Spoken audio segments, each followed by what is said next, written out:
21 জন, কয়জন আসলে? 21 জন, আমাকে সহ 21 জন। আচ্ছা আচ্ছা, তোমাদের রেজাল্ট কিন্তু হয়ে গেছে, বুঝছো? রেজাল্ট এক্সাম সেলে জমা দেওয়া আছে। এক্সাম সেল যেটা বললো যে যারা বেতন ক্লিয়ার করছে তাদেরটাই রেজাল্ট তারা জানতে পারবে, আর যাদের বেতন ক্লিয়ার নাই, সেশন ফি ক্লিয়ার নাই, তাদের রেজাল্ট গুলো উইথহেল্ড থাকবে। স্যার আমাদের এটা সেশন ফির জন্য তো কোনো নোটিশ দেওয়া নেই।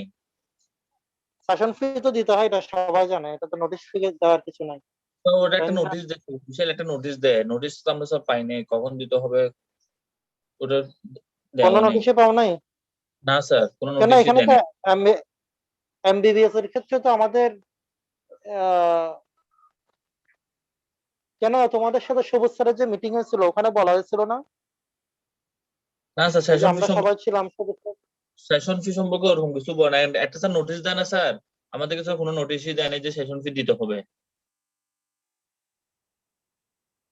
সেশন ফি তো এটা তো প্রতি বছর নিয়ম অনুযায়ী দিতেই হয়, এটা কি আলাদা নোটিশ? আমি আসলে আইডিয়া নাই, এটা এক্সাম সেল থেকে তো বলতে আমরা দেয়। তো আগে দিই নাই, আমরা তো স্যার আগে দিই নাই। ও, তোমাদের জন্য এটা ফার্স্ট টাইম? জি স্যার, তো সেক্ষেত্রে স্যার আমরা দিতে হবে না, সেটা তো আমরা কনফিউশন, কখন দিতে হবে সেটা তো কিছু না, বলে নাই, নোটিশ, অফিসিয়াল কোনো নোটিশ দেয় নাই। দেখো অফিসিয়াল নোটিশ থেকে ইম্পর্টেন্ট হচ্ছে গিয়ে একটা নতুন ইয়ারে হলে সেশন ফি দিতে হয়, এটা হয়তো তোমরা জানো না। আর যাই হোক, এসব ব্যাপারে এক্সাম সেলের সাথে যোগাযোগ করিও। এক্সাম সেল আছে, অফিস আছে, কারণ আমাদের ক্ষেত্রে যেটা হয়েছিল এমবিবিএস স্টুডেন্টদেরকে ডেকে অফিস থেকে বলেই দিছিল। তো তোমাদেরটা কেন জানাই না সেটা আমি জানি না। তো যাই হোক, আমাদের কাছে যেটা নির্দেশ আছে সেটা হচ্ছে কি আমাদের রেজাল্টটুকু এক্সাম সেলে জমা থাকে, এবং ওনারা দেখবেন কাদের সেশন ফি প্লাস বেতন টেতন ক্লিয়ার আছে, সেটার ভিত্তিতে ওনারা রেজাল্টটুকু দেবেন। ঠিক আছে? তাহলে রেজাল্টের জন্য এক্সাম সেলে যোগাযোগ করবা, এটা হচ্ছে মেইন কথা। রেজাল্ট আমরা রেডি করে দিয়ে দিচ্ছি। আচ্ছা, দ্বিতীয় কথা হচ্ছে গিয়ে তোমাদের আজকে হচ্ছে আমাদের কয় তারিখ? জুলাইয়ের আজকে 12 তারিখ, হ্যাঁ। 12 তারিখ, 13, 14, 15, 16, 17। তোমাদের সম্ভবত 17 তারিখ থেকে 26 তারিখ পর্যন্ত ক্লাস অফ থাকবে। 17 থেকে 26, ঠিক আছে? এরকম চিন্তা ভাবনা করা হচ্ছে, আশা করি অফিসিয়াল নোটিশ পেয়ে যাবা। 17 থেকে 26 তারিখ পর্যন্ত ক্লাস অফ থাকবে, 27 তারিখ থেকে পুনরায় ক্লাস শুরু হবে। ওকে? জি স্যার। জি স্যার। আচ্ছা, এটা আশা করি তোমরা অফিসিয়াল নোটিশ পেয়ে যাবে। ঠিক আছে, তাহলে আমরা আমাদের টপিকটুকু শুরু করি। গতকালকে আমি ইনসানকে মেল করছিলাম প্যারাসাইটোলজি ইন্ট্রোডাকশন সম্পর্কে, এটা পাইছো দিয়ে দিচ্ছি স্যার, হ্যাঁ স্যার দিয়ে ফাইলটুকু? দিচ্ছি। ঠিক আছে, সবাইকে দিয়ে দিছো। তাহলে প্যারাসাইটোলজি যে ইন্ট্রোডাকশন যেটা আছে এটা খুবই ইম্পর্টেন্ট তোমাদের জন্য। জেনারেল ব্যাকটেরিওলজি যেরকম ইম্পর্টেন্ট, জেনারেল প্যারাসাইটোলজি ইম্পর্টেন্ট। মনে রাখবা, জেনারেল গুলো যদি তুমি মিস করে যাও সিস্টেমে কে এক্সামিনার ঢুকবেই না। ঠিক আছে? তুমি যদি প্রোটোজোয়ার নাম বলতে না পারো, অ্যান্টাময়বা হিস্টোলাইটিকা, জিয়ারডিয়া, লামলিয়া, তাহলে তো অ্যান্টাময়বা হিস্টোলাইটিকা সম্পর্কে তোমাকে জিজ্ঞাসা করবে না। ঠিক আছে? পরীক্ষা ওখানেই শেষ। তাহলে এই জন্য যেটা বলতেছি যে parasitology, general bacteriology, general virology তোমাদের শুরু হয়ে যাবে। ওকে? তো এই জেনারেল গুলো তোমাদের জন্য বেশি ইম্পর্টেন্ট, বিডিএস এর জন্য জেনারেল গুলো বেশি ইম্পর্টেন্ট। ঠিক আছে? তাহলে ঠিক আছে, আমি ক্লাসটুকু শুরু করি। আজকে আমরা পড়বো অ্যান্টাময়বা হিস্টোলাইটিকা।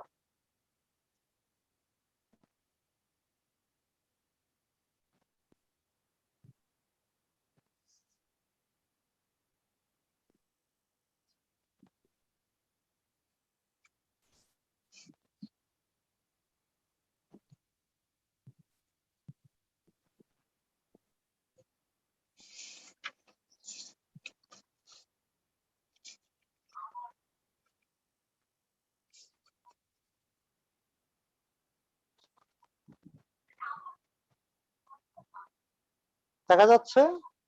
জি স্যার। আচ্ছা, তাহলে দেখো, পরীক্ষা আমরা জিজ্ঞেস করি কিছু প্রোটোজোয়ার নাম বলো। স্টুডেন্টরা প্রথমে ভয় পেয়ে যায়, প্রোটোজোয়ার নাম কি বলবো। ব্যাপারটা কিন্তু একেবারে ইজি। প্রোটোজোয়ার নাম তোমাদেরকে ডাইরেক্টলি মুখস্থ করতে হবে। যেমন এন্টাময়বা histolytica, giardia লামলিয়া, plasmodium species, লিশমিনিয়া species, এরকম করে তোমাদেরকে বলে যেতে হবে। তো এখানে তোমাদের যেটা একটা কন্ট্রাডিকশন দেখা যায়, যখনই আমরা জিজ্ঞেস করি যে কিছু প্রোটোজোয়ার নাম বলো, ইম্পর্টেন্ট প্রোটোজোয়ার নাম বলো, তখন স্টুডেন্টরা বলা শুরু করে সার্কোডিনা, স্পোরোজোয়া, মাস্টিগোফোরা, সিলিয়াটা, তারপরে এক্সাম্পলের দিকে যায়। কিন্তু এতে এক্সামিনার কিন্তু বিরক্ত হয়। এক্সামিনার তো ক্লাসিফিকেশন জিজ্ঞেস করে নাই, ওনার হাতে লিমিটেড টাইম, উনি জিজ্ঞেস করছে কিছু ইম্পর্টেন্ট প্রোটোজোয়ার নাম বলো। তাহলে আমরা যে প্রোটোজোয়া গুলো তোমাদেরকে পড়ায় যাব অ্যাকর্ডিং টু কারিকুলাম, সেই অনুযায়ী নামগুলো তোমাদেরকে বলতে হবে, এই 4-5টা নাম, ঠিক আছে? তাহলে এক্সামিনার খুশি হয়ে যাবে। সো আমাদের প্রথম যে প্রোটোজোয়া এন্টাময়বা হিস্টোলাইটিকা, এটা দিয়ে আমরা শুরু করব। প্রোটোজোয়া তোমরা সকলে জানো, এটা আমি বলছি ইউনিসেলুলার, মানে এককোষী, এবং এই একটা কোষ সবগুলা কাজ করে, বিভিন্ন রকম কাজ করতে পারে। ওকে, সো এন্টাময়বা হিস্টোলাইটিকা, এটাকে আমরা যদি ট্যাক্সোনমি করি, তোমরা এগুলা ইন্টারে পড়ে আসো, phylum, class, order, family, genus, species, এভাবে করে ট্যাক্সোনমিক্যালি ভাগ করা হয়। তো জেনাস এবং স্পিসিস, এখানে জেনাস হচ্ছে এন্টাময়বা, তার আন্ডারে অনেকগুলো স্পিসিস আছে, লাইক হিস্টোলাইটিকা, ডিসপার, হার্টমানি, কোলাই, জিঞ্জিভালিস।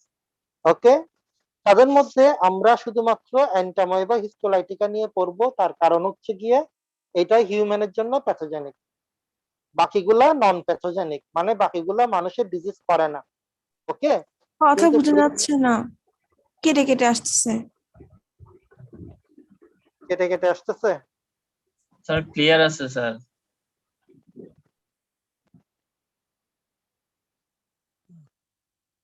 কি এখন কন্টিনিউ করব? হ্যাঁ স্যার, কন্টিনিউ বাকিরা, করুন স্যার। বাকিরা না স্যার, কয়েকজন রেসপন্স দাও, বাকিদের কি অবস্থা? স্যার ঠিক আছে স্যার, শোনা যাচ্ছে। ঠিক আছে, আচ্ছা ঠিক আছে।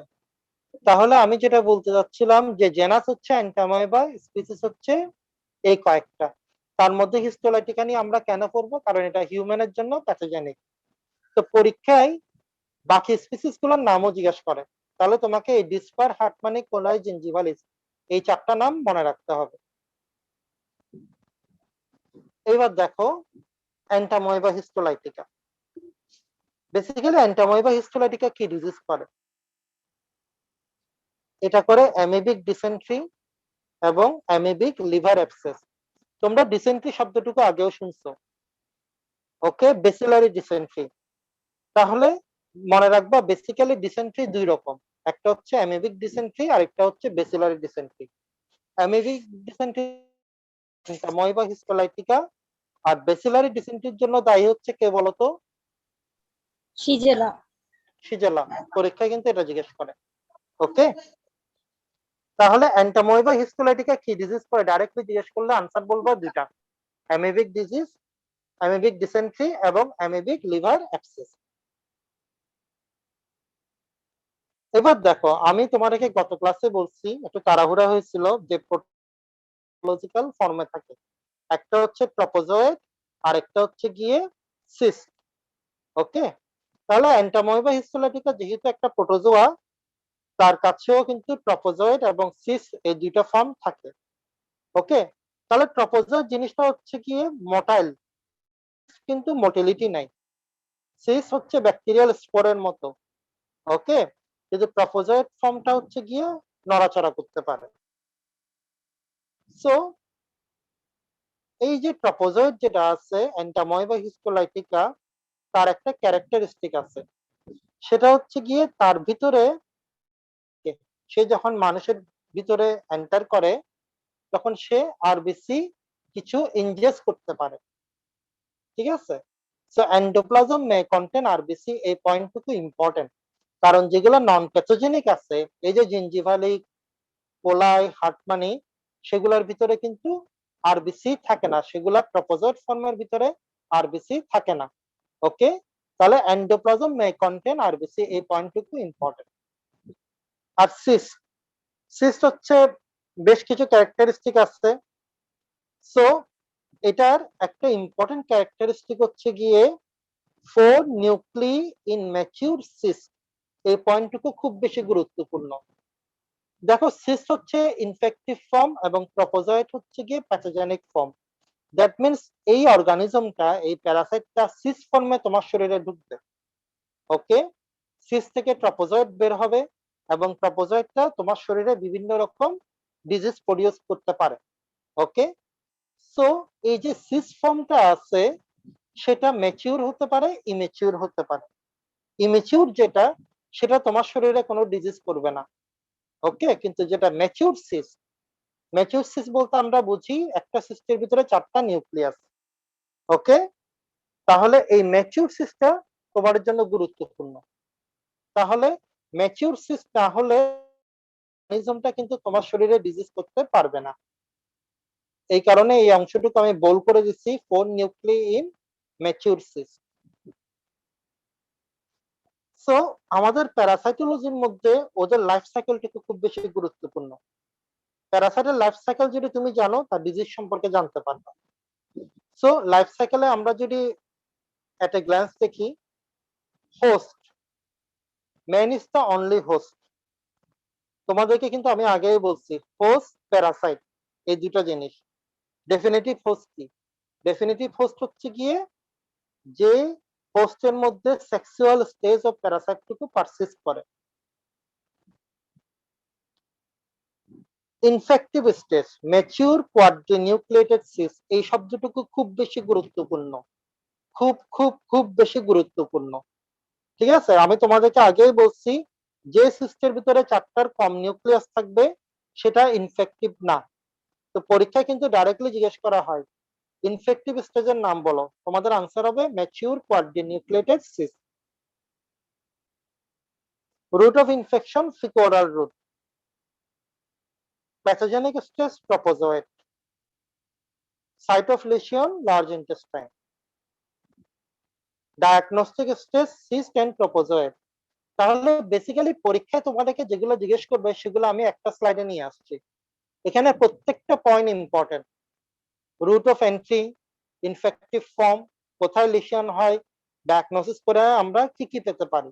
ওকে, তাহলে এই পয়েন্টগুলো তোমাদের খুব ভালো করে মনে রাখতে হবে।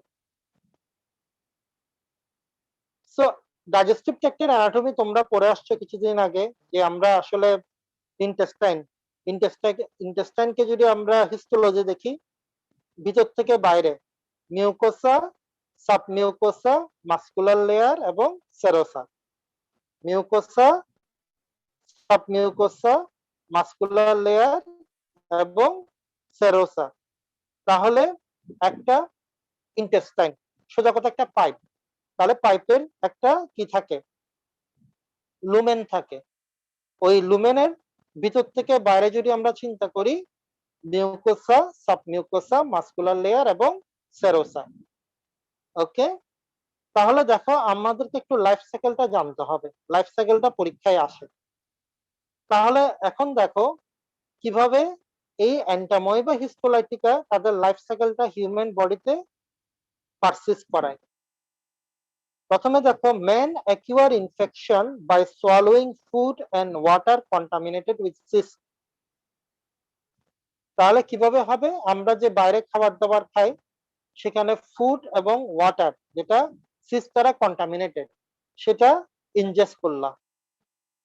এখন দেখো এই যে সিস্ট যেটা আছে, it is resistant to action of gastric juice. আমাদের গ্যাস্ট্রিক জুস যেটা আছে, ঠিক আছে, হাইড্রোক্লোরিক অ্যাসিড, এটা দ্বারা কিন্তু অনেক জীবাণু ধ্বংস হয়ে যায়। কিন্তু দেখো অ্যান্টাময়েবা হিস্টোলাইটিকা সিস্টটা কি, সেটা ধ্বংস হয় না। So the cyst pass through the stomach undamaged and enter the small intestine. In small intestine, the cyst wall gets lysed by trypsin. তাহলে স্মল ইন্টেস্টাইনে কিছু সিক্রেশন হয়, তার মধ্যে একটা হচ্ছে ট্রিপসিন। ওই ট্রিপসিন দ্বারা সিস্ট ওয়ালটা কি হয়, ব্রেক ডাউন হয়। ঠিক আছে, তারপরে কি হলো, সিস্টটা ব্রেকডাউন হয়ে গেল, ওখানের ভিতরে থাকে ট্রপোজয়েড। ট্রপোজয়েডটা কিন্তু ডেস্ট্রয় হয় না, কি করে, ট্রপোজয়েডটা সিস্ট থেকে বের হয়ে আসে। So a single tetranucleated propozoid is liberated, which undergoes a series of nuclear and cytoplasmic division to produce 8 small metacystic propozoid or amoebulae. Metacystic trophozoite carried by the peristalsis to ileocecal region of large intestine and multiply by binary fission. Then colonize on the mucosal surface and crypts of the large intestine.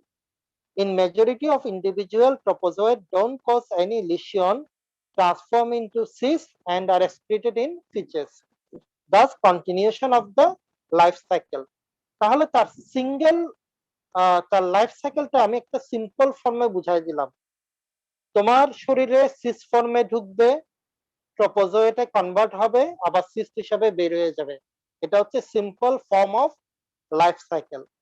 ওকে, তো normally maximum মানুষ দেখা যাচ্ছে যে এটা দ্বারা আক্রান্ত হয় না, কিছু কিছু মানুষ আক্রান্ত হয়।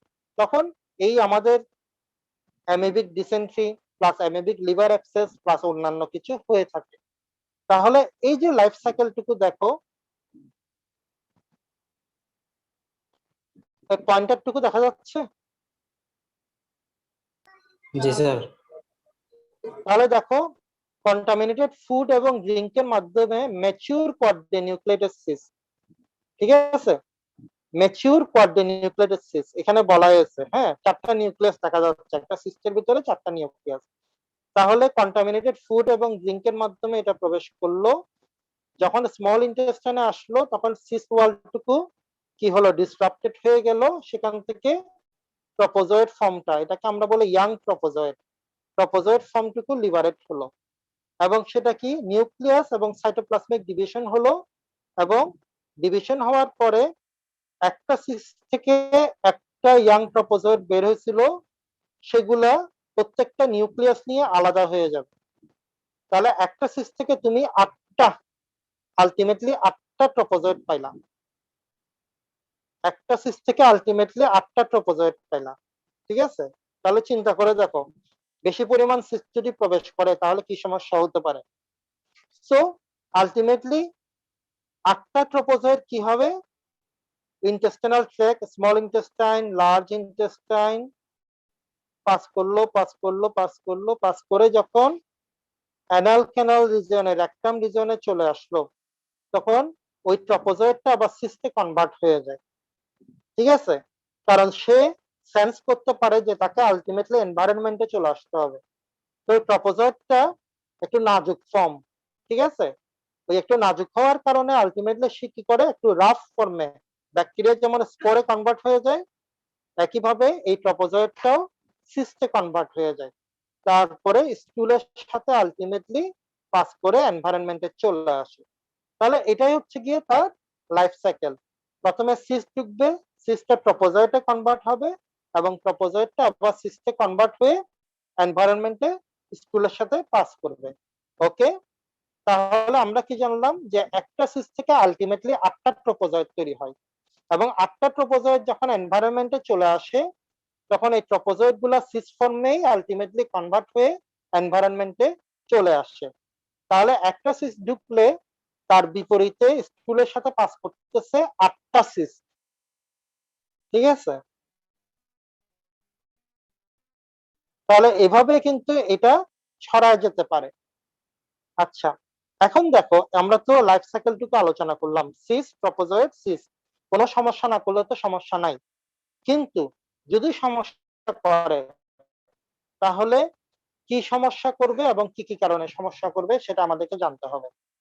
তাহলে আমরা জানি ইনফেক্টিভ ফর্ম হচ্ছে গিয়ে সিস, আর প্যাথোজেনিক ফর্ম যেটা ডিজিজ করবে সেটা হচ্ছে গিয়ে ট্রপোজয়েড, ঠিক আছে।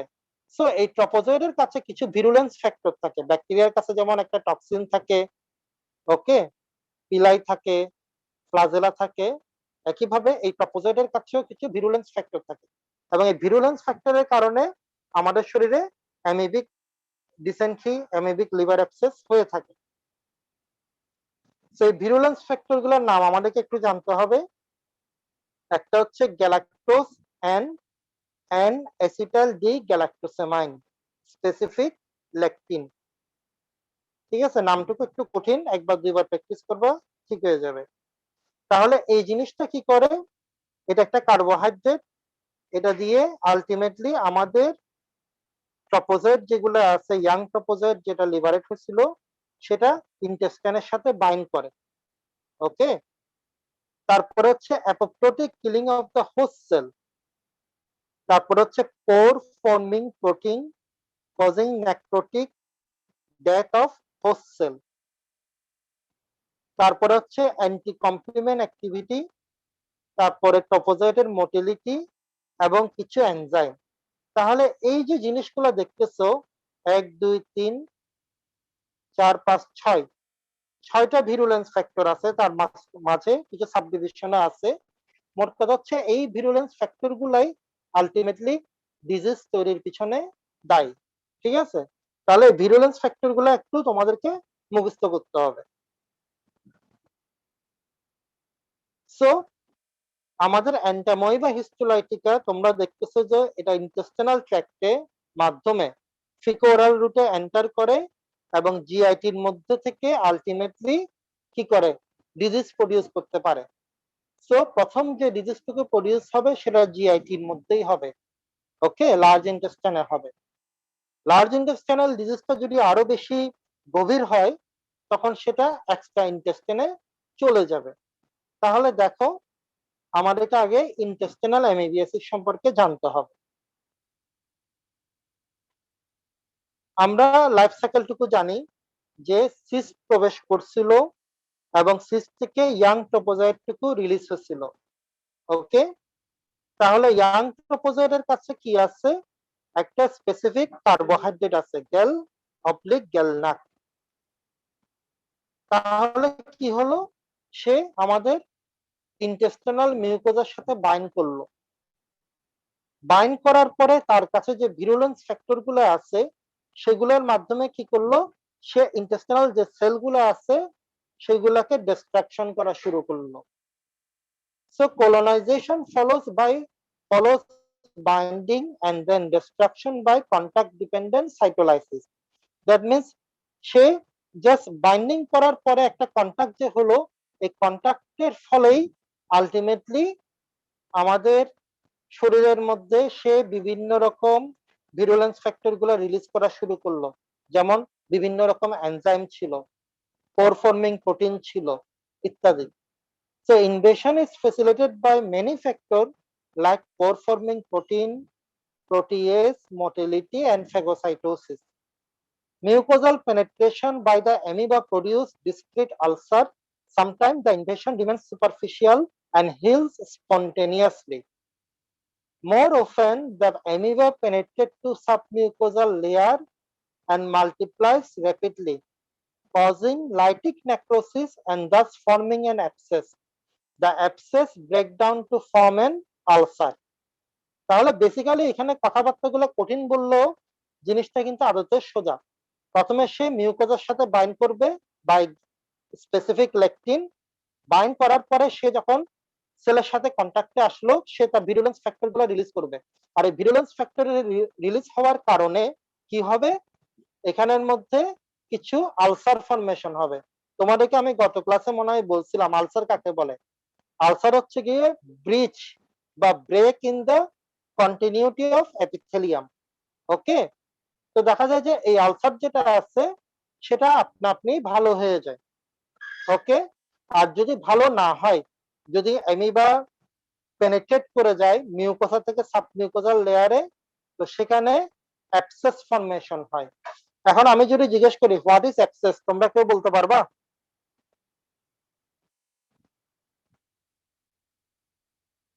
Sir, fluid containing sac surrounded by lining epithelium.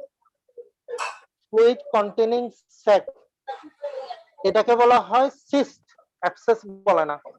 Oh, ঠিক স্যার আছে, অ্যাক্সেস হচ্ছে যেটা পাস কালেক্টেড হয়ে ফর্ম হয়। Very good. আমার কথা হচ্ছে গিয়ে একটা স্যাক, মনে করো একটা বেলুন, বেলুনের মধ্যে যদি পানি থাকে সেটাকে বলবা সিস্ট, আর বেলুনের মধ্যে যদি পাস থাকে, পুস থাকে, সেটাকে বলবা অ্যাবসেস। ওকে, জিনিস কিন্তু একই কথা। একটা স্যাক কন্টেনিং ফ্লুইড সেটাকে বলবা সিস্ট, আর একটা স্যাক কন্টেনিং পাস সেটাকে বলবা অ্যাবসেস। ওকে, তাহলে আমাদের এন্টাময়বা হিস্টোলাইটিকা সিস্ট, আর তুমি যে সিস্টের কথা বললা সেটার মধ্যে আবার ইয়া করে ফেলিও না, কনফিউশন করে ফেলিও না। ওকে, তাহলে আলটিমেটলি কি হলো, যে ট্রাপোজয়েডের কাছে কিছু ভিরুলেন্স ফ্যাক্টর থাকে, ওই ভিরুলেন্স ফ্যাক্টরের কারণে আমাদের ইন্টেস্টিনাল ট্র্যাক্টে কিছু সুপারফিশিয়াল আলসার হয়, ওই আলসারটা নিজে নিজে ভালো হয়ে যায়। ঠিক আছে, যদি ভালো না হয় তখন সেটা এক্সটেন্ড করে, দ্যাট মিন্স মিউকোসা থেকে সাবমিউকোজাল লেয়ারে এটা এক্সটেন্ড করে। এক্সটেন্ড করার পরে কি হয়, লাইটিক নেক্রোসিস হয়। নেক্রোসিস হওয়ার কারণে আলটিমেটলি অ্যাবসেস ফর্মেশন হয়।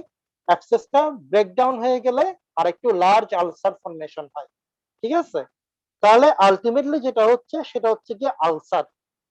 ঠিক আছে, আলসার ফর্মেশন হলো। তাহলে এই যে দেখো, পরীক্ষায় জিজ্ঞেস করা হয় এন্টাময়েবা হিস্টোলাইটিকা ইনফেকশনের মাধ্যমে যে আলসারটুকু ফর্মেশন হয়, সে আলসারের শেপ কিরকম। এটা পরীক্ষার জন্য একটা ইম্পর্টেন্ট কোয়েশ্চেন। আলসারের শেপটুকু কিরকম, দেখো এখানে কি লেখা আছে, আলসার ইজ ফ্লাস্ক শেপ। ঠিক আছে, ফ্লাস্ক। আচ্ছা, এই ফ্লাস্ক শব্দটা তোমরা কোথায় শুনছো বলো তো, কোথাও শুনছো?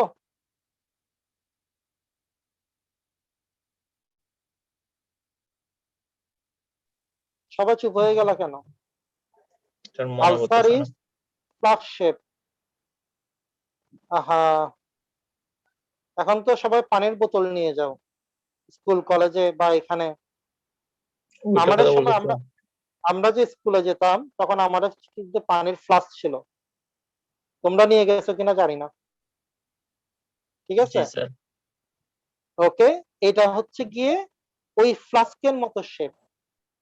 মাউথটা হচ্ছে গিয়ে ন্যারো আর বেসটা হচ্ছে গিয়ে লার্জ এন্ড রাউন্ডেড। ওকে, তাহলে এই যে একটা ছবি দেখো, এই ছবিটুকু দেখতেছো, তাহলে দেখো আলসার ফরমেশন হলো।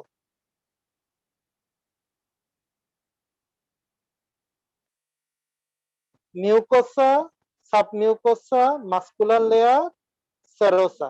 ওকে, তাহলে মিউকোজাল রিজিয়নে আলসার ফরমেশন হলো। ওকে, দেখো আলসারের শেপটুকু কিরকম, ফ্লাক্স শেপ।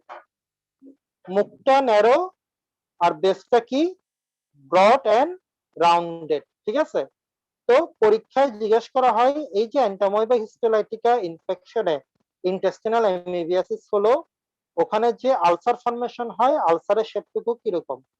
শেপটুকু হচ্ছে গিয়ে ফ্লাস্ক শেপ। ওকে, তাহলে মিউকোজাল লেয়ারের মধ্যে এটা মোটামুটি সীমাবদ্ধ থাকে, কিন্তু অনেক সময় দেখা যায় যে না, মিউকোসাল লেয়ারের মধ্যে সীমাবদ্ধ নাই, বরং এটা আরো এক্সটেন্ড করছে, তাহলে মিউকোসা থেকে সাবমিউকোজাল লেয়ারে চলে যায়। এটা যদি আরো বেশি এক্সটেন্ড করে আলটিমেটলি দেখো সেরোসাল লেয়ারে চলে যাবে, এবং সেরোসা যদি রাপচার হয়ে যায় দ্যাট মিন্স সেটাকে বলা হয় intestinal perforation. Okay, that means intestinal content যেগুলো আছে সেগুলো আলটিমেটলি পেরিটোনিয়ামে চলে আসবে, পেরিটোনিয়ামে চলে আসবে। ঠিক আছে, তাহলে Entamoeba histolytica might be very dangerous.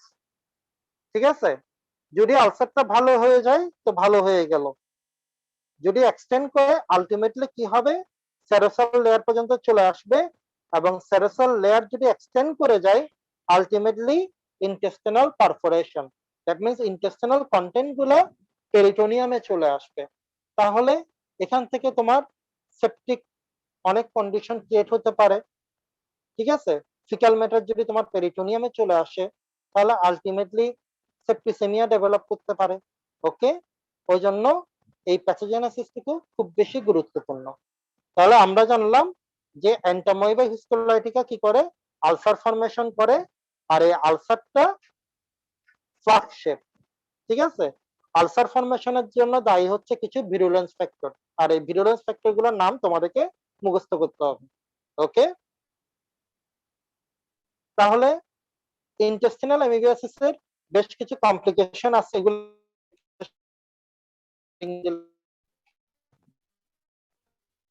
এবার যেটা পরীক্ষার জন্য বেশি ইম্পর্টেন্ট সেটা হচ্ছে ইন্টেস্টিনাল অ্যামিবিয়াসিস।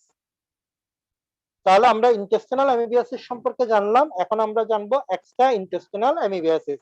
দ্যাট মিন্স ইন্টেস্টিনের বাইরে অন্যান্য অর্গানে সে কি করতে পারে। Following 1-3 months of intestinal amoebiasis, about 5 to 10% of patients develop extraintestinal amoebiasis. Liver is the most common site, followed by lung, brain, genitourinary tract, and spleen. তাহলে ultimately যেটা হবে, intestinal tract থেকে প্রোপোজয়েড ফর্মটা ইন্টেস্টিনাল ট্র্যাক্ট থেকে আমাদের portal সার্কুলেশনের মাধ্যমে লিভারে চলে যাবে, লিভার থেকে লাংসে যেতে পারে, প্লাস লিভারের পাশে আছে স্প্লিন, সেখানে যেতে পারে, এবং আলটিমেটলি দেখো এটা ব্রেন পর্যন্ত চলে যেতে পারে। ওকে, তো যে যে অর্গানে যাবে সেখানে অ্যাবসেস ফর্মেশন হবে, যে যে অর্গানে যাবে সেখানে কিন্তু অ্যাবসেস ফর্মেশন হবে। আমরা আমাদের ইন্টার্নি লাইফে, স্টুডেন্ট লাইফে অ্যামিবিক লিভার অ্যাবসেস প্রচুর দেখছি। ওকে, আচ্ছা, সো এখন যেটা আমাদের প্যাথোজেনেসিস জানতে হবে সেটা হচ্ছে গিয়ে hepatic amoebiasis. That means extra intestinal manifestation সবথেকে বেশি হয় লিভারে। ওকে, কারণ ইন্টেস্টিনাল ট্র্যাক্টের সাথে পোর্টাল সার্কুলেশনের মাধ্যমে লিভারের একটা সম্পর্ক আছে, এটা তোমরা সকলেই জানো। ঠিক আছে, তাহলে আমরা ইন্টেস্টিনালের মধ্যে আলটিমেটলি যে আলসার ফর্মেশন হচ্ছে, সেখানে কিছু ব্লাড ভেসেল এক্সপোজ হয়ে গেছিল। সো এই ব্লাড ভেসেলের মাধ্যমে প্রোপোজয়েড গুলা কিন্তু লিভারে পৌঁছাতে পারে। তাহলে এখানে কি হচ্ছে, carriage of trophozoite through the portal vein into the liver.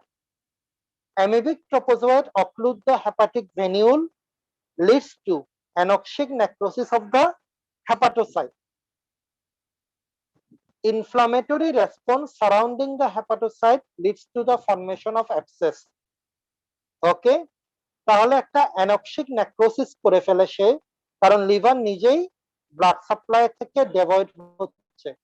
তাহলে ওখানে কিছু ইনফ্লামেটরি রেসপন্স দেখা যাবে। আমাদের সেলগুলো তো চুপ করে থাকবে না, ইমিউন সিস্টেমের সেলগুলো তো চুপ করে থাকবে না, তারা এসে ট্রোপোজয়েডকে মারতে চাইবে। তো এই ইনফ্লামেটরি একটা কন্ডিশনে আলটিমেটলি অ্যাবসেস ফর্মেশন, ঠিক আছে। সো এই অ্যাবসেস ফর্মেশন হলো, দ্যাট মিন্স লিভারে, ঠিক আছে। সো পরীক্ষার জন্য আরেকটা ইম্পর্টেন্ট কোয়েশ্চেন হচ্ছে গিয়ে, লিভারের কোন সারফেসে সবথেকে বেশি অ্যাবসেস দেখা যায়। So the most common affected side is the posterior superior surface of the right lobe of liver.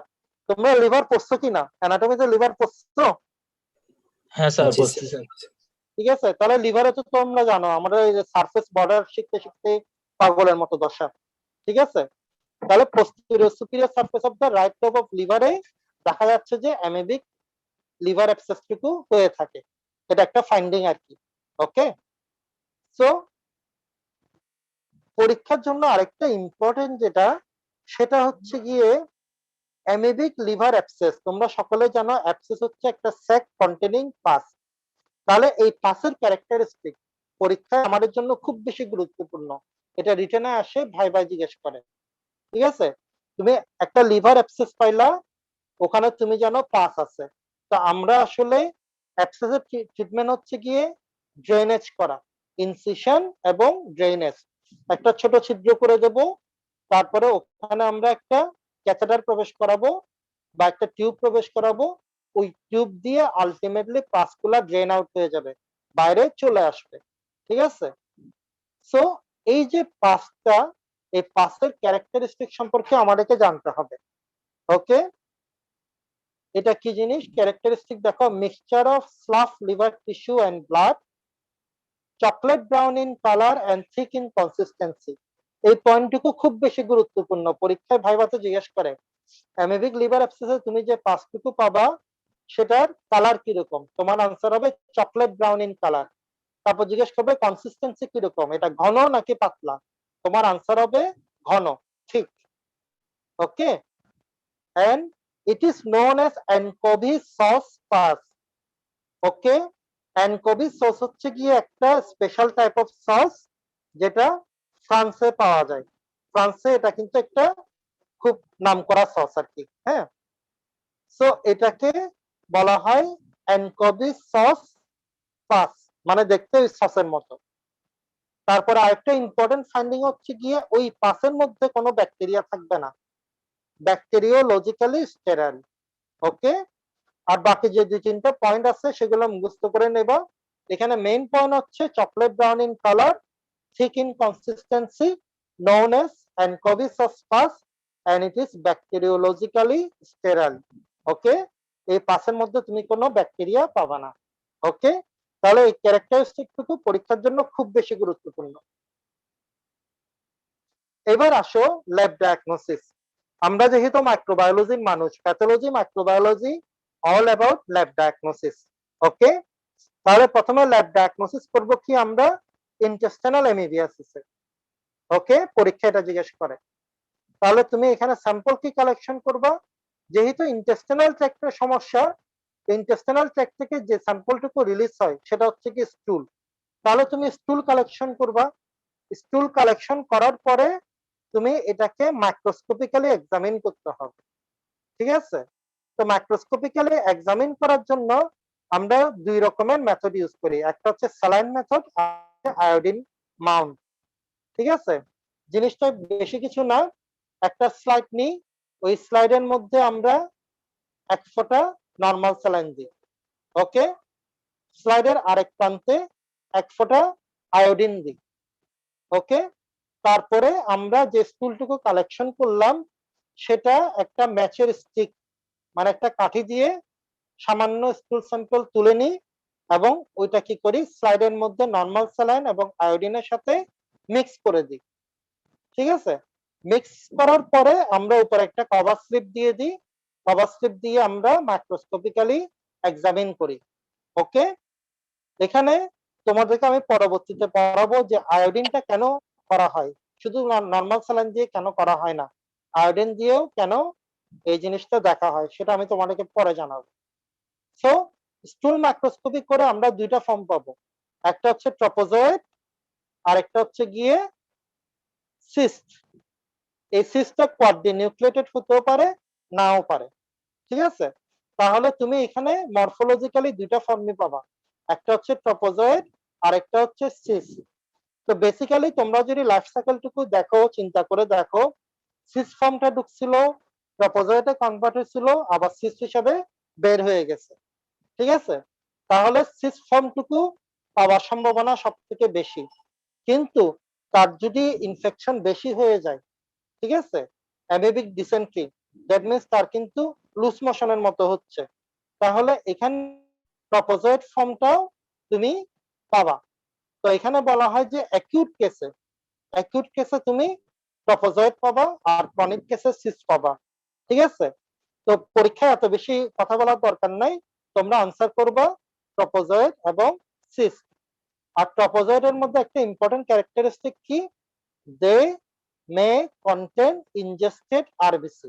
এই পয়েন্টটুকু ইম্পর্টেন্ট, কারণ তুমি যদি অন্য কোনো অ্যান্টাময়েবা স্পিসিস দ্বারা আক্রান্ত হও এবং সেখানে যদি ট্রপোজয়েড ফর্মটা পাও, সেখানে কিন্তু কোনো আরবিসি তুমি পাবা না। ওকে, তো এই দেখো, এটা হচ্ছে ট্রপোজয়েড, অ্যান্টাময়েবা হিস্টোলাইটিকার ট্রপোজয়েড। ওকে, আর এটা দেখো সিস্ট, সিস্টের মধ্যে 1 2 3 4 চারটা নিউক্লিয়াস যদি থাকে, ওই সিস্টটা কিন্তু আরেকজনের জন্য ক্ষতিকর। ঠিক আছে, আর দেখো এই যে সিস্ট, একটা দুইটা তিনটা নিউক্লিয়াস, ওই সিস্টটা কিন্তু ইনফেক্টিভ না, আরেকজনের জন্য ক্ষতিকর না। ওকে, তাহলে ইনফেক্টিভ ফর্ম, দ্যাট মিন্স একটা মানুষ এন্টাময়েবা হিস্টোলাইটিকা দ্বারা আক্রান্ত হলো এবং তার স্টুলের সাথে ট্রপোজয়েড এবং সিস্ট পাস করতেছে। সো ট্রপোজয়েডটা তোমার জন্য ইনফেক্টিভ না, সিস্টটুকু তোমার জন্য ইনফেক্টিভ যদি সে চারটা নিউক্লিয়াস কন্টেন করে। তাহলে একটা মানুষ এন্টাময়েবা হিস্টোলাইটিকা দ্বারা আক্রান্ত, সে স্টুলের সাথে পাস করতেছে এবং সে মানুষটা যদি কোনো খাবারের প্রতিষ্ঠানে কাজ করে, বিশেষ করে আমাদের ক্যান্টিন জাতীয় প্রতিষ্ঠানগুলোতে, তাহলে তার যদি হ্যান্ড হাইজিন ভালো না থাকে, তাহলে এই সিস কিন্তু তুমি ফুড এবং ড্রিঙ্কের মাধ্যমে আলটিমেটলি ইনজেস্ট করে ফেলবা। ওকে, এটাই জন্য পার্সোনাল হাইজিনটুকু খুব বেশি গুরুত্বপূর্ণ। সো আমরা স্টুল এক্সামিনেশন করে সিস্ট এবং ট্রপোজয়েড এই দুইটা ফর্ম পাই। আর সিস্টের মধ্যে 4টা নিউক্লিয়াস থাকলে সেটা আরেকজনের জন্য ক্ষতিকর, আর যদি দেখো যে 3টা নিউক্লিয়াস আছে তাহলে সেটা আরেকজনের জন্য ক্ষতিকর না। ওকে, তাহলে এটাই হচ্ছে। এর পাশাপাশি আরো কিছু পরীক্ষা আছে, অ্যান্টিজেন ডিটেকশন, স্টুল কালচার ইত্যাদি। এগুলা বেসিক্যালি করা সম্ভব না। এসব করার জন্য আমাদের কাছে কোনো মানে টুলস অ্যাভেলেবেল নাই, ঠিক আছে? ওই জন্য পরীক্ষা এগুলো নিয়ে ঘাটায় না। এগুলো রিটেনে যদি আসে মুখস্থ করে রাখবা, আনসার লিখে দেবা, কিন্তু ভাইবার জন্য তোমাদেরকে শুধু মনে রাখতে হবে স্টুল এক্সামিনেশন করে তুমি ট্রপোজয়েড এবং সিস পাবা, ঠিক আছে?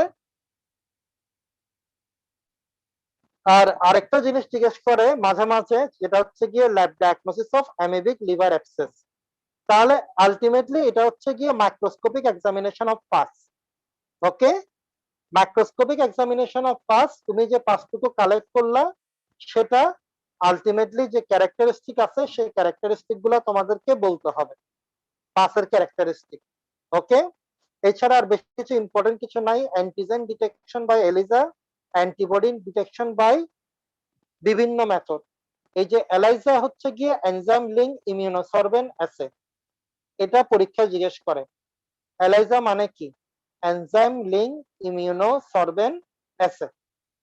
ওকে, আর এর পাশে আরো কিছু নাম আছে যেগুলো আসলে বইয়ে দেওয়া আছে, এগুলো প্র্যাকটিক্যাল কোনো ভ্যালু নাই, ঠিক আছে? সো এই জিনিসগুলো আমি তোমাদেরকে নোটে দিয়ে দেবো, একটু পড়ে নেবা। এখানে অ্যামিবিক লিভার অ্যাবসেসে পাসের ক্যারেক্টারিস্টিকটুকু আমাদের জন্য ইম্পর্টেন্ট। আরেকটা যেটা পরীক্ষায় মাঝে মাঝে আসে সেটা হচ্ছে ডিফারেন্স বিটুইন অ্যামিবিক ডিসেন্ট্রি এবং বেসিলারি ডিসেন্ট্রি। অ্যামিবিক ডিসেন্ট্রিটা এন্টাময়বা হিস্টোলাইটিকা দ্বারা হয়, বেসিলারি ডিসেন্ট্রিটা শিজলা দ্বারা হয়। তো এখানেও আসলে বেশি কিছু বোঝানোর কিছু নাই, এটা তোমাদেরকে পয়েন্টগুলো মুখস্থ করতে হবে, এটা রিটেনে আসে বেসিক্যালি। তাহলে আমি তোমাদেরকে নোটে দিয়ে দেবো, এটাও তোমরা শিখে নেবা। ওকে, তাহলে আমাদের এন্টাময়বা হিস্টোলাইটিকা আজকে কমপ্লিট হলো। ওকে, সো এন্টাময়বা হিস্টোলাইটিকার মধ্যে আমরা কি কি পেলাম?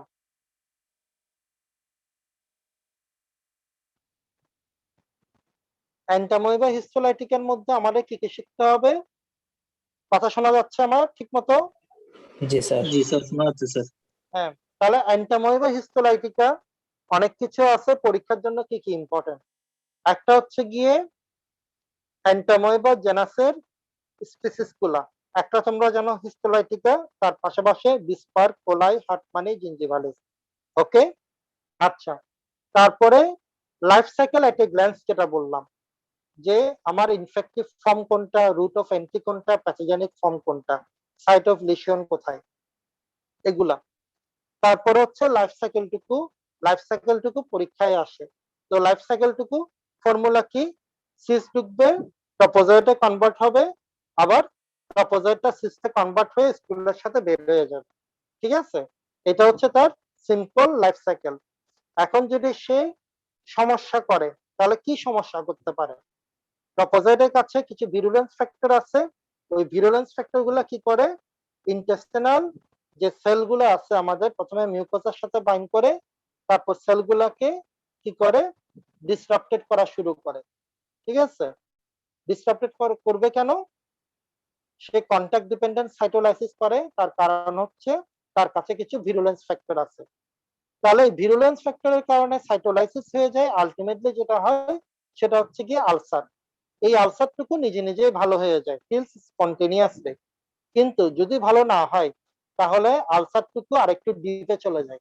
তাহলে মিউকোসা থেকে সাব মিউকোসাতে চলে গেল, সাব মিউকোসা থেকে মাস্কুলার লেয়ারে চলে গেল, মাস্কুলার লেয়ার থেকে সেরোসাতে চলে গেল। আর সেরোসা যখন ইনভলভ হয় তখন আলটিমেটলি ইন্টেস্টিনাল পারফোরেশন হয়ে যেতে পারে। পারফোরেশন হয়ে ইন্টেস্টিনাল কন্টেন্ট গুলো পেরিটোনিয়ামে চলে আসে, তাহলে আলটিমেটলি সেপ্টিসেমিয়া ডেভেলপ করে। ওকে, তাহলে পরীক্ষার জন্য যেটা ইম্পর্টেন্ট সেটা হচ্ছে গিয়ে যে আলসারটুকু হচ্ছে সেটা দেখতে কিরকম, আনসার হবে সেটা দেখতে ফ্লাস্কের মতো, ফ্লাস্ক শেপ আলসার। তখন এক্সামিনার বলবে যে ফ্লাস্ক বলতে তুমি কি বোঝাচ্ছ, ডেসক্রাইব করো। তুমি বলবা যে এটা শেপটা হচ্ছে গিয়ে মাউথ যেটা আছে সেটা ন্যারো থাকবে, সেটা রাউন্ডেড এবং ব্রড থাকবে। ওকে, তারপরে এটা হচ্ছে গিয়ে তোমার ইন্টেস্টিনাল অ্যামিবিয়াসিস। ওকে, আলসার যেহেতু ফর্মেশন হচ্ছে, তাহলে ব্লাড ভেসেল গুলা কি হচ্ছে, রাপচার হচ্ছে, তাহলে স্টুলের সাথে আলটিমেটলি কি যাবে, ব্লাড যাবে। এই কারণে স্টুলের সাথে যখন ব্লাড এবং মিউকাস পাস করে সেটাকে বলা হয় ডিসেন্ট্রি। ওকে, তারপরে কি হলো যে এটা যদি ইন্টেস্টাইনের মধ্যে সীমাবদ্ধ না থাকে, তাহলে আলসার ফর্মেশন হলে ব্লাড ভেসেলের মাধ্যমে এটা কি করলো, পোর্টাল সার্কুলেশনে এন্টার করলো ট্রপোজয়েডটা, এবং পোর্টাল সার্কুলেশনের মাধ্যমে লিভারে পৌঁছায় গেল। লিভারে পৌঁছায় গিয়ে কি করলো, সে হেপাটিক সাইনোসয়েড যেগুলো আছে সেগুলোকে অবস্ট্রাক করে, এবং যার কারণে কিন্তু একটা ইনফ্লামেটরি রিঅ্যাকশন হয়, ইনফ্লামেটরি প্রতিতে অ্যাবসেস ফর্মেশন হয়। ঠিক আছে, তাহলে এই যে অ্যামিবিক লিভার অ্যাবসেস হলো সেটা পাসের ক্যারেক্টারিস্টিক। পাসটা chocolate brown in colour, thick in consistency, known as anchovy sauce pus। Okay, আর এই অ্যাবসেসটা অনেক সময় দেখা যাচ্ছে যে লিভারের মধ্যে সীমাবদ্ধ না, এটা আরো অন্যান্য জায়গায়ও এক্সটেন্ড করতে পারে, তবে আমাদের পরীক্ষার জন্য লিভার পর্যন্ত ইম্পর্টেন্ট। ঠিক আছে, লিভারের কোন জায়গায় কমনলি এফেক্টেড হয়, posterior superior surface of the right lobe of liver। আচ্ছা, এরপরে আসো ল্যাব ডায়াগনোসিস। ল্যাব ডায়াগনোসিস আমরা ইন্টেস্টিনাল অ্যামিবিয়াসিস এবং হেপাটিক অ্যামিবিয়াসিস দুইটা ল্যাব ডায়াগনোসিস পরীক্ষায় জিজ্ঞেস করে। তো ইন্টেস্টিনাল অ্যামিবিয়াসিস এর স্যাম্পল কালেকশন কি করবা, স্টুল, স্টুল কালেকশন করে মাইক্রোস্কোপিক এক্সামিনেশন করবা, আয়োডিন এবং স্যালাইন মাউন্টের মাধ্যমে তুমি ওখানে ট্রপোজয়েড এবং সিস ফর্ম পাবা। ওকে, আর তুমি যদি হেপাটিক অ্যামিবিয়াসিস ল্যাব ডায়াগনোসিস করতে চাও, তোমাকে কি করতে হবে, প্রথমে পাঁচটুকু অ্যাসপারেট করতে হবে। ঠিক আছে, পাঁচটুকু অ্যাসপারেট করার জন্য তোমার কিন্তু রেডিওলজি ইমেজিং এই ডিপার্টমেন্টের সাহায্য নিতে হবে। তোমরা আলট্রাসোনোগ্রাফি নাম শুনছো? হ্যাঁ স্যার। আলট্রাসোনোগ্রাফি, ঠিক জি আছে, স্যার।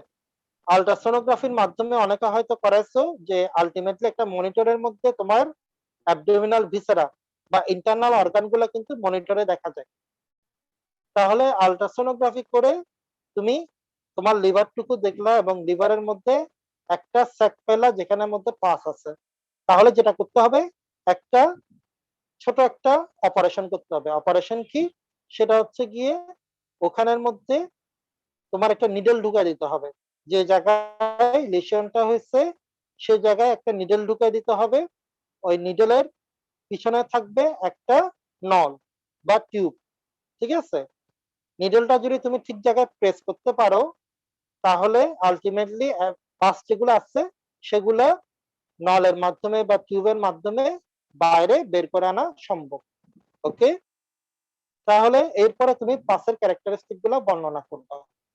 তো আমাদের আসলে আলট্রাসোনোগ্রাফি ইত্যাদি এসব জিজ্ঞেস করে না, দরকারও নাই, খালি আলট্রাসোনোগ্রাফির মাধ্যমে আইডেন্টিফাই করা হয়, এটা মনে রাখলেই হবে। আর পাসের ক্যারেক্টারিস্টিকটা মনে রাখবে। তাহলে আলটিমেটলি অ্যান্টোমোeba হিস্টোলাইটিকা তোমাদের কমপ্লিট হয়ে গেল। এরপরে আমরা বাকি প্রোটোজোয়াগুলো পড়া শুরু করব। ঠিক আছে, তো এটার নোট আমি তোমাদেরকে পাঠিয়ে দেবো। আজকে তাহলে এতটুকু পর্যন্ত আর কি। হ্যাঁ, তোমরা 35 জন আছো। হ্যাঁ, 35 জন আছো।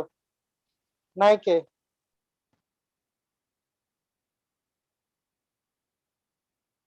আর আমাদের পুরানো ব্যাচের ওরা জায়েন, সাকলাইন, আরাফ, আদিল হোসেন, ইয়েস তোমরা sir. Systemic bacteriology card final দাও নাই কেন?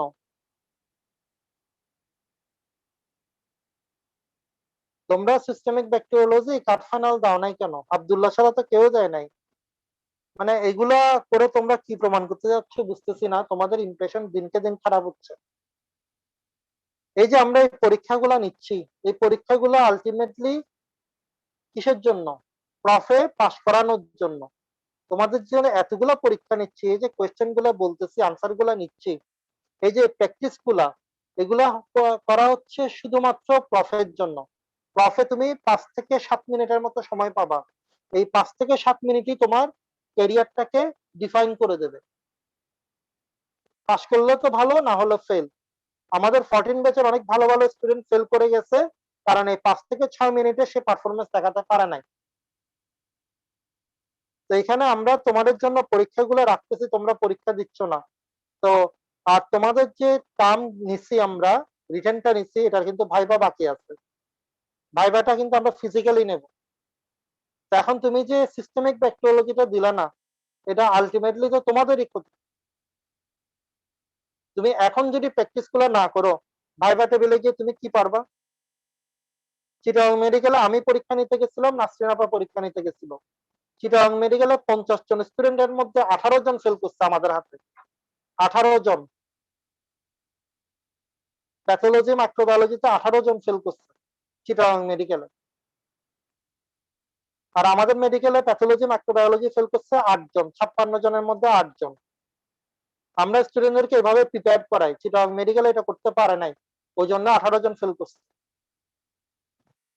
তো এই যে পরীক্ষাগুলো, যত বেশি পরীক্ষা দেবা তত বেশি এক্সপোজারে যাবা, তত বেশি মানটা ভালো হবে। কিন্তু তোমাদের তো দেখা যাচ্ছে তোমরা কয়েকজন মানুষ তো আমাদেরকে ডুবাই ছাড়বা। কোনো পরীক্ষা মিস দেবে না। আর তোমাদের আইটেমেও দুর্বলতা আছে। আমাকে বললো, মোর্শেদ বললো যে তোমরা আইটেম দেওয়ার কথা বলে আবার ফাঁকিবাজি শুরু করছো। তো এগুলো কোনোটা ভালো লক্ষণ না। আমাদের কাছে কোনো টাকা পড়া নাই তোমাদেরকে পাস করানো, ঠিক আছে? প্রিন্সিপাল স্যার বলে দিচ্ছে দরকার হলে 20% পাস করবে, কিন্তু আপনারা কোয়ালিটির সাথে কম্প্রোমাইজ করবেন না। চিটাগং মেডিকেলে গিয়ে যদি আমরা 18 জনকে ফেল করাতে পারি, আমরা আমাদের মেডিকেলে কি করতে পারি চিন্তা করে দেখিও। আচ্ছা ঠিক আছে, তাহলে ইনসান তুমি আমাকে পার্সেন্টেজ টুকু দিয়ে দাও। Okay sir. ওকে, আসসালামু আলাইকুম। ওয়ালাইকুম আসসালাম।